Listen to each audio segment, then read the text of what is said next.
robotics is life. Not only are you programming, or not only are you doing electrical engineering, you're also building stuff. When I speak to my friends from other schools, they're usually really shocked at what we do. Our robotics program starts in the 10th grade. We start with a Lego-based curriculum. In 11th grade, we purchased a curriculum from Carnegie Mellon University. And we use that curriculum for text-based coding, from simple to complex programming codes. I really liked programming.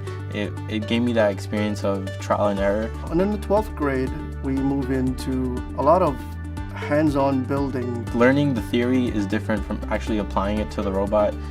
If it works on paper, it might not work in person. So it's not just building a robot and using a remote control. We do a combination of computer programming, electrical engineering, and mechanical engineering. I feel that it motivates my students.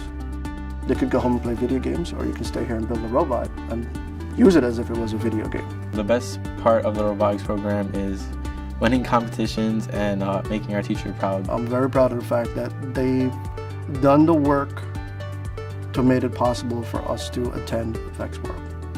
Representing the school, I think it's great. We're the only New York City team there, and knowing that, hey, we could make it to this level, we could compete at a higher level, it's awesome. Competitions are great because they allow us to measure our standards, our curriculum across the city, across the nation.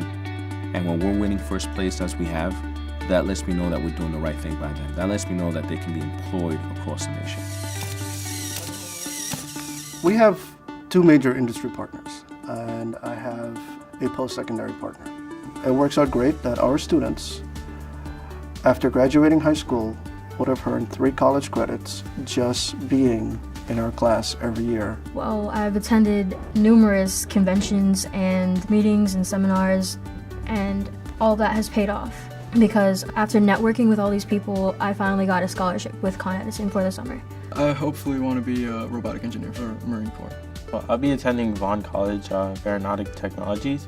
Thankfully, they have a robotics program and they participate in the VEX competition on the college level, so I'm joining that team and hopefully. When they start with me in the 10th grade, I'm sure they don't know what to expect from me, like I'm not sure what to expect from them, but we grow together. I guess I'm pretty fortunate because since I do get that jump ahead of other kids, I know that I'll be pretty set in my future.